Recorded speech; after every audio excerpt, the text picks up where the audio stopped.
Welcome all. I'm Ruddy Rutledge, and he's Arthur. Arthur's a little embarrassed today. Got whooped in the yard by the neighbor's dog for the third time now? The LSU Tigers will hit the road this weekend for an 11 a.m. kickoff, and as of this recording, the 10th-ranked Bayou Bengals are the underdogs to Vanderbilt. The homestanding 18th-ranked Commodores, yes, Vanderbilt, is favored over LSU in football. And I've been seeing a big deal made about this all week. Vandy's favored over LSU for the first time in 77 years. Vandy is favored over a top 10 team for the first time ever. We'll get used to it. It's not a slight on LSU. The Tigers are 5-1 and ranked 10th in the country. It's just another consequent product of all the change in the new pay-for-play era in college football. Vanderbilt is a good football team. And guess what? The Doors might be decent next year too. And the year after that, and the year after that. Because what is the end-all, be-all in recruiting in 2025? Is it facilities? Nah. Is it the chance to play for championships? Sadly, no, not anymore. Is it player development for the NFL? Should be, that's important. But again, no. It ain't hookers and blow. Everybody's got them. The answer, of course, is money. And guess what Vanderbilt University has no shortage of? Doctors, lawyers, and money. And hookers and blow. So I've heard. So if money is the bottom line in recruiting, and it is, then Vanderbilt U will be in the mix. This season is not a flash in the pan for them. Their university endowment is nearly 5 times the amount of LSU and Alabama's combined. We all better hope they don't suddenly decide they really want to start competing in football. And to the big-brained Vandy fans watching this, who were thinking this was going to be rage bait, you're welcome. I always try at first to avoid sophomoric insults and childish pregame banter. But my brother Duck Rutledge, who may be coming on this show very soon, he thinks you Vandy folks are a bunch of nerds who can't cook, can't dance, can't drink, can't party, and can't play sports. That's what he thinks. He actually sent me a text a few minutes ago with a little poem to read, y'all, before we dig into this game preview. And it's based on his own personal experience in the Commodore Stadium years ago when Joey B hung 66 on him in 2019. I'm sure y'all are dying to hear it. Technically, it's a quatrain. Vanderbilt Commodores, I hate to nitpick, but your stadium is the pits and your team is the shits. Your women have zits, they don't shave their armpits, and the only thing flatter than their asses are their... The stagnant LSU offense needed to shake some things up last Saturday against South Carolina, and while it wasn't as big a shakeup as I thought the group needed, Joe Sloan's Tiger offense did some things differently in that game Saturday night, and despite only scoring 20 points, again, the Tigers had their best outing yardage-wise against a Power 5 conference team. We've seen the numbers spouted off by the media all week, like a bunch of happy parents who are relieved they can ask friendly questions and not get their head chopped off by Tiger coach Brian Kelly at the press conference.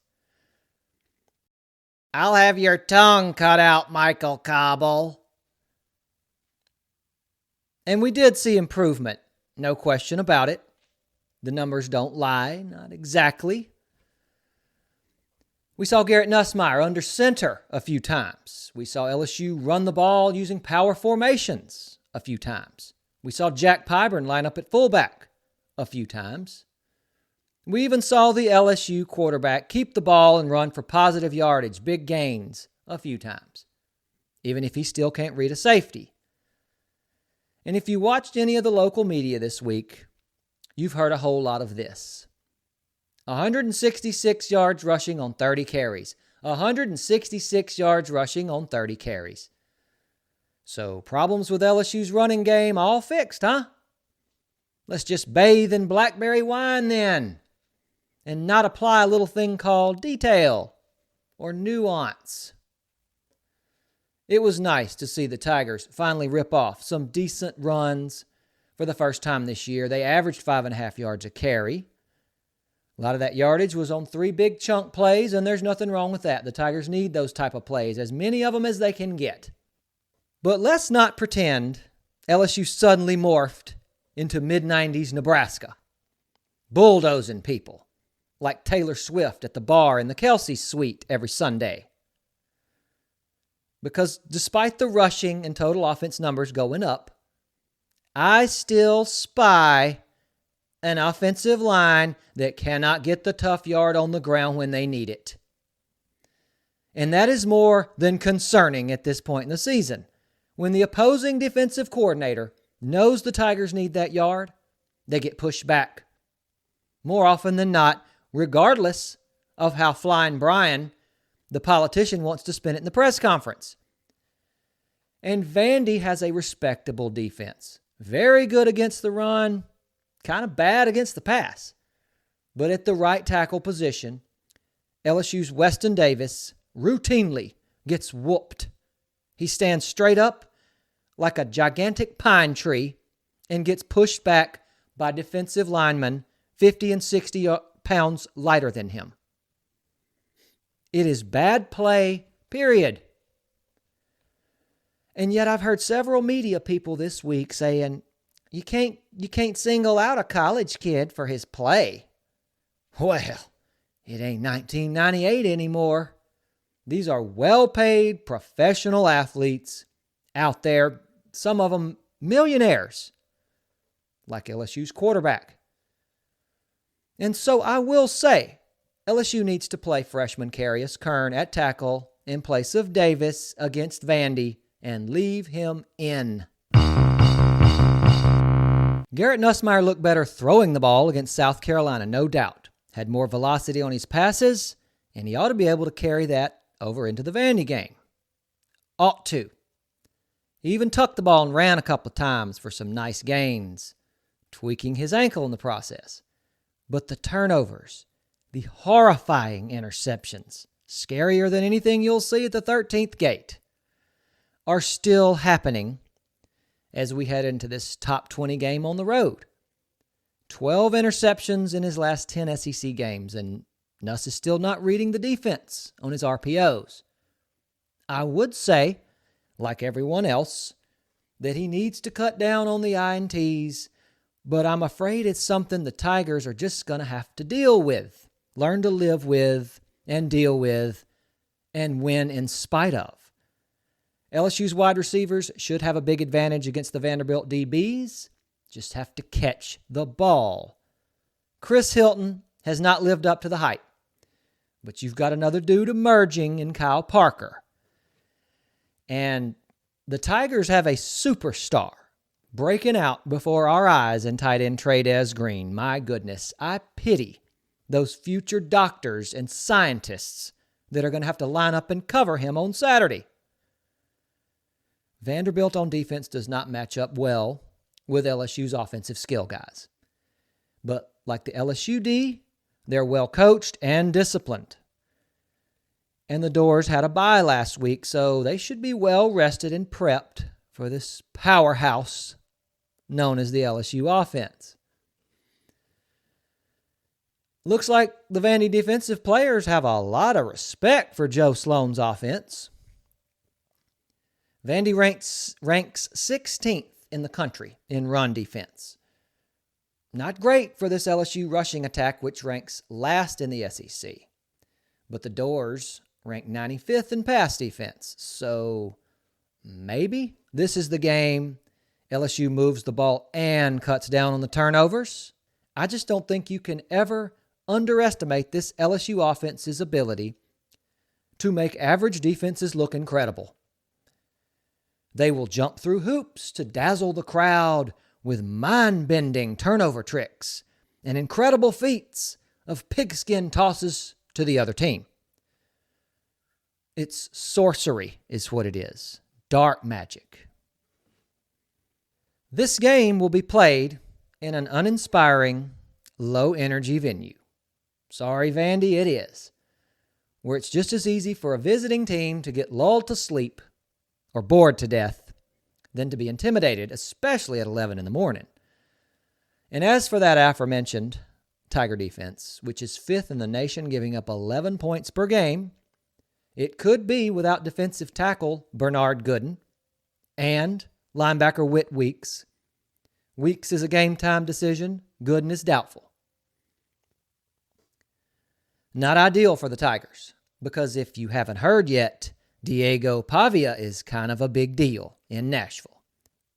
Dual threat quarterback, very experienced, has seen it all, makes plays with his arm, makes a lot of plays with his legs. And therein lies LSU's primary objective on D. Limit Pavia's rushing and make the Commodore offense one-dimensional. And Vandy does not have the receiving core Ole Miss has. And LSU has the corners, including the best cover man in the nation and probably the best football player on this team in Mansour Delane. The Tigers have the corners to play the numbers game and use their safeties and linebackers and Harold Perkinses to slow down this exceptional football player.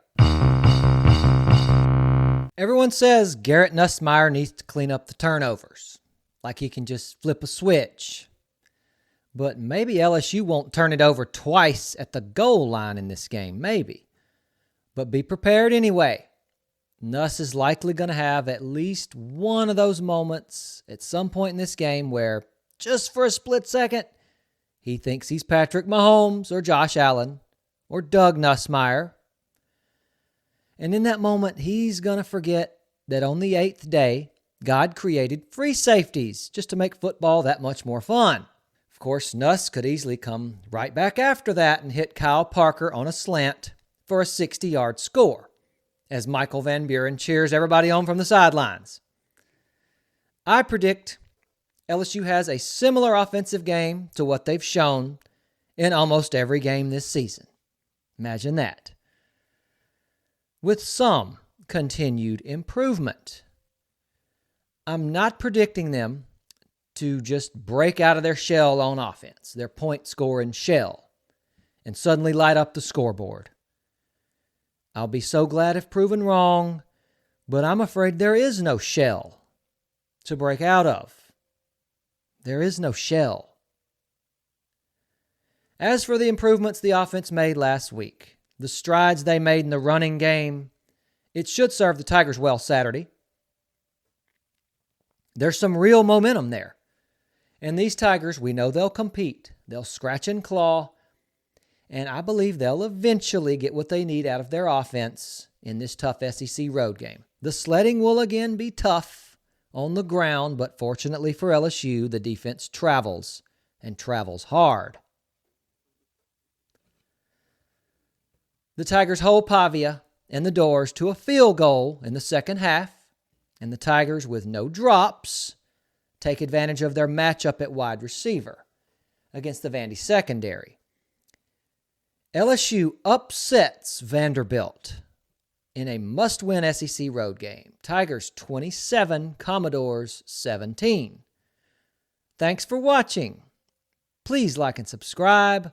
For Arthur the Party Dog, I'm Ruddy Rutledge, and this is some Bayou Football.